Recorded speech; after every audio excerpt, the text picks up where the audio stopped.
We're going to try to make sense of what's happening in Gaza.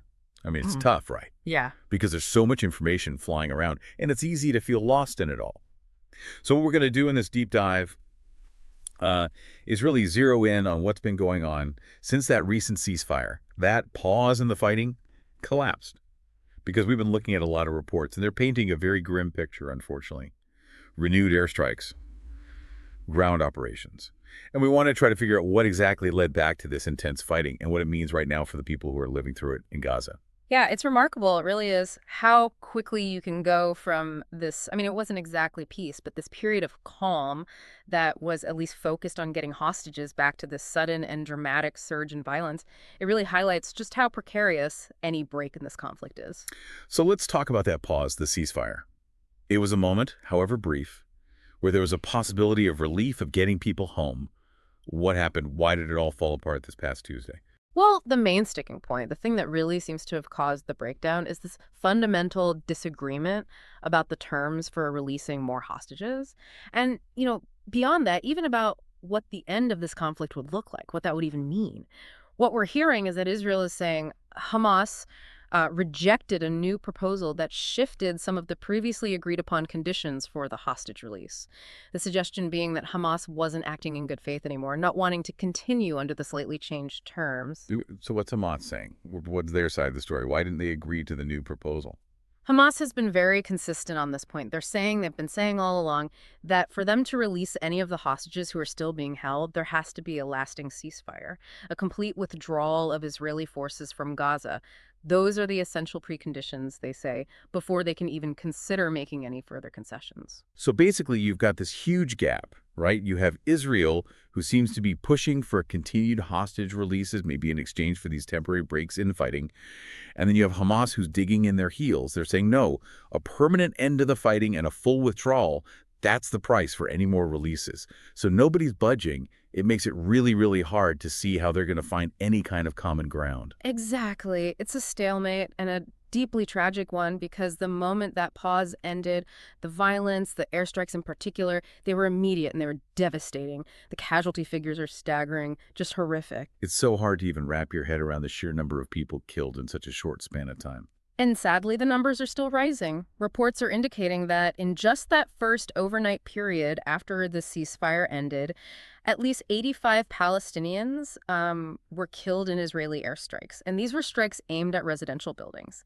Since Tuesday, the total Palestinian death toll, from what we're hearing, has sadly reached 504. That's just an awful number to hear, but it's almost impossible to grasp the true weight of it, I think, until you hear that over 190 of those killed were children. Just stops you in your tracks. All those young lives lost in this new wave of violence. It's unbearable to think about. It really is. I mean, every single one of those numbers represents a person, a life cut short, a family torn apart. And the fact that so many of them are children raises very serious questions about how these operations are being conducted, how much protection is truly being afforded to civilians, especially the most vulnerable, the kids. We also heard about the Abu Dhaka family. This was near Khan Yunis.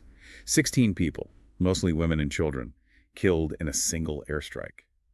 And what's even more disturbing is that this strike hit an area that had been marked as an evacuation zone. It makes you wonder, if these zones aren't even safe, where are people supposed to go? Where can they find shelter? It's a crucial point, and it really underscores this desperate situation facing civilians in Gaza right now. The whole point of an evacuation zone is to provide a place where people can get to safety when there's fighting. And if those zones become targets themselves, then the whole idea of protecting civilians in wartime just crumbles. It paints a very alarming picture where there might not be any safe places left within Gaza at all. People have nowhere to escape the violence. And there was that story, that heart-wrenching story about the 1-month-old baby, the only one from her family who survived. She was found with her grandparents, but everyone else was gone. Those are the details, those individual stories, those are the things that stay with you. They're so important, those stories, because they remind us that these aren't just statistics. We're talking about real people, real lives, real families shattered by this conflict. It's a stark reminder of the human cost of this violence, the grief that's being felt in communities. And there's a quote from Hani Awad, one of the local rescuers. He said, the house collapsed over the people's heads. Such a raw, such a powerful image of the destruction that's being unleashed. It really speaks to the sheer force, the suddenness of these airstrikes. People are at home, where they should feel safe, where they should be protected.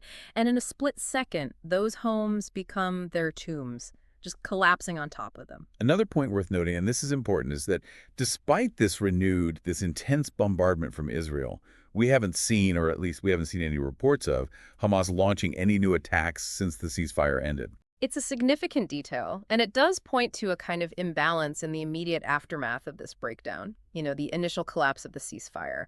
That was a result of both sides not being able to agree. But what we've seen since is really a unilateral resumption of military action, and it's been intense on the part of Israel. The fact that Hamas hasn't, at least as far as we know, retaliated in this initial period, well, it doesn't change the complicated dynamics of the whole conflict, but it does underline the asymmetry of the violence that's happening right now.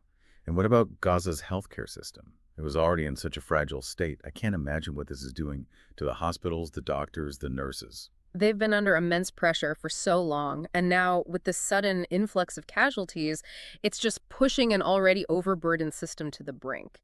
We've been hearing reports about the European hospital in Rafah. They've taken in dozens of bodies, most of them women and children. Same thing at Nasser Hospital in Khan Yunis and the Indonesian hospital up north. These are places that have been struggling for months, for years, really. Years of conflict, and now this. It's an impossible situation for them. Yeah. And it's not just the fighting itself, it's the blockade that Israel has imposed. They've been blocking food, fuel, medical supplies from getting into Gaza. And it's affecting everyone there. It's a humanitarian crisis on top of a war. They're saying they'll lift the blockade if the remaining hostages are released. But the tragic reality is, we know a good number of those hostages are most likely already dead. It feels like there's just no way out. It's a horrifying dilemma, and it shows just how intertwined the military and humanitarian aspects of this conflict are. Israel's using the blockade as leverage to get their hostages back. Hamas is saying, no, we'll only release them if there's a permanent ceasefire and you withdraw completely. It's a standoff with terrible consequences for the people who are trapped in the middle. They're being deprived of the most basic necessities, and the fact that many of the hostages they're being used as bargaining chips for are probably no longer alive, well, it adds another layer of tragedy and moral complexity to an already unbearable situation. To understand this latest escalation, we have to go back to the beginning, to what started this whole cycle of violence back in October. The Hamas attack on Israel, the lives that were lost, the hostages that were taken. Right. October 7th, 2023, that was the day everything changed. It was a horrific attack, a trauma that's still very much felt. And, of course, it triggered this massive military response from Israel. And that response has led to this devastating offensive in Gaza. The Palestinian death toll, as we said, it's nearing 49,000 now, according to the Gaza Health Ministry. Israel's saying a lot of those killed were militants, but we have to be honest, there hasn't been a lot of solid evidence provided to back up those claims. It's likely that some of those killed were militants, yes. But the sheer number of civilian casualties that keep getting reported, that raises serious concerns about how these military operations are being carried out. How are they distinguishing between combatants and non-combatants in such a densely populated area? Without more transparency, without more verifiable data on the breakdown of those who've been killed, it's hard to take Israel's claims at face value. And then you have the destruction in Gaza. It's just unimaginable. So much of the population was displaced, and even during that recent ceasefire, people who went back, a lot of them found nothing left but rubble. It's hard to fathom the long-term impact of that kind of devastation. The scale of the destruction, it's hard to even put it into words. Homes, infrastructure, essential services, it's all been decimated. So many people uprooted from their lives, their homes, their communities. And the psychological trauma, that's going to be a long-lasting wound even after the fighting stops. So where does that leave us? We're at this terrible impasse, a deadlock, where neither side seems willing to budge on their core demands. The international community is expressing concern, but the reality on the ground is that the cycle of violence just keeps spinning, and it's civilians who are caught in the middle. It's a deeply entrenched stalemate, absolutely. Israel wants all of their hostages back. Hamas wants a permanent ceasefire and a complete Israeli withdrawal. Those are the two main positions, and right now they seem impossible to reconcile. The international community is trying to de-escalate things, get both sides back to the negotiating table, but so far, it's not working. And it's the people in Gaza who are paying the price for that failure. It's so disheartening to see how cyclical this conflict is. We've seen this pattern before. Escalation, a brief period of relative calm, and then back to intense fighting. It's almost like a script, a terrible script, that keeps getting replayed. And unless something fundamental changes, unless we address the root causes of this conflict, the political and social and historical grievances that are fueling it, well, then we're likely to see this same pattern play out again and again and again. And it makes you ask some very difficult questions. What does it mean for an entire population to be told to evacuate when there's no real guarantee of safety anywhere?